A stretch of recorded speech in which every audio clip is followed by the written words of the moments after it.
Pemeriksaan bleeding time menggunakan metode Duke. Nah, pembuluh kapiler yang tertusuk ini akan mengeluarkan darah sehingga terbentuk luka yang tertumpuk oleh trombosit yang menggumpal. Pada tes darah ini, maka darah harus dihapuskan secara perlahan sehingga trombosit tidak akan rusak. Nah, setelah trombosit menumpuk pada luka, maka pendarahan akan berkurang dan jumlah tetesan darah makin lama makin mengecil.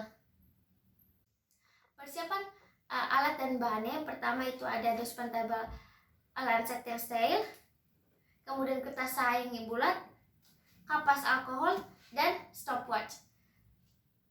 Selanjutnya cara kerjanya, pertama kita bersihkanlah daun telinga menggunakan kapas alkohol,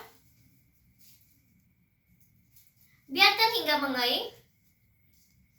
Kemudian yang kedua itu buatlah luka pada daun telinga menggunakan disposable lancet yang steril, panjang 2 mm dalam 3 mm. Tepat setelah darah keluar, nyalakanlah stopwatch. Setelah 30 detik darah yang keluar ini diisap menggunakan kertas saing berbentuk bulat, tetapi jangan sampai menyentuh daerah luka. Setelah 30 detik lagi, lakukanlah hal ini.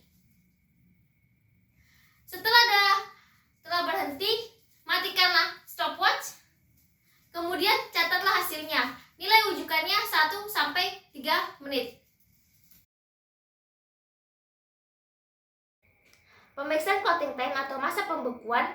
Tes ini untuk mengukur waktu yang diperlukan darah lengkap membeku di dalam tabung. Nah, analitiknya ini, persiapan pasien tidak membutuhkan persiapan khusus.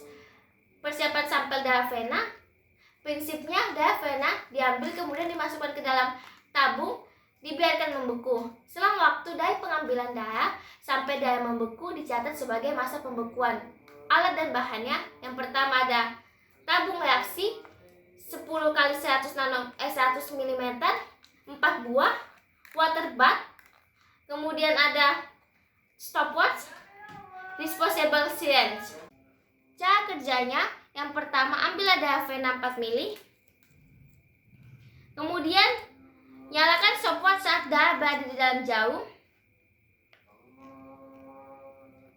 Setelah itu masukkan 1 ml pada setiap tabung.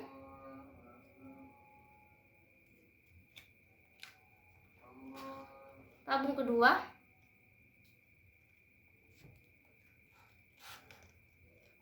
tabung ketiga,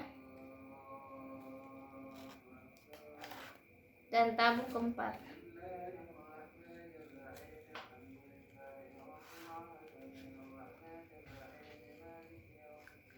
Setelah 3 menit, amatilah tabung 1. Apakah darah masih bergerak atau sudah membeku? Selang waktu 30 detik, amati juga tabung yang lainnya, apakah darahnya sudah membeku. Kemudian tabung ketiga juga setelah waktu 30 detik. Tabung keempat.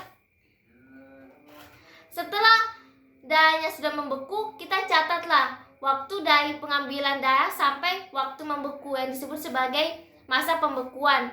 Rumusnya, rata-rata tabung 2, 3, 4 dibulatkan menjadi 0,5 menit. Nah, nilai rujukannya itu 4-10 menit dalam 37 derajat. Pemeriksaan lanjutan darah menggunakan metode Westergen.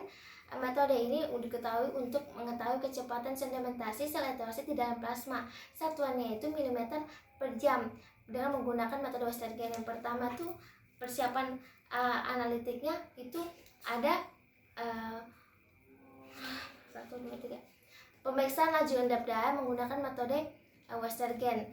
Nah, tes ini berfungsi untuk mengetahui kecepatan sedimentasi sel eritrosit di dalam plasma. Satuannya milimeter per jam. Kemudian analitiknya, persiapan sampelnya darah vena dicampur dengan antikoagulan dengan ada EDTA yang telah diencerkan dengan lautan NaCl 0,9% dengan perbandingan 4:1.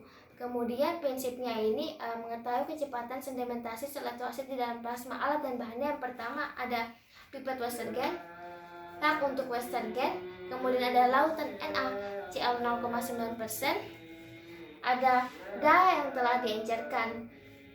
Selanjutnya masuk di langkah-langkah.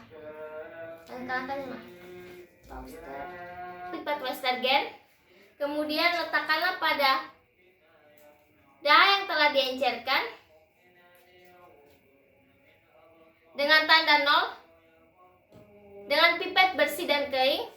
Setelah tanda 0, angkatlah, kemudian letakkanlah pada hak Westergen tegak lurus dengan suhu 18 sampai 25 derajat.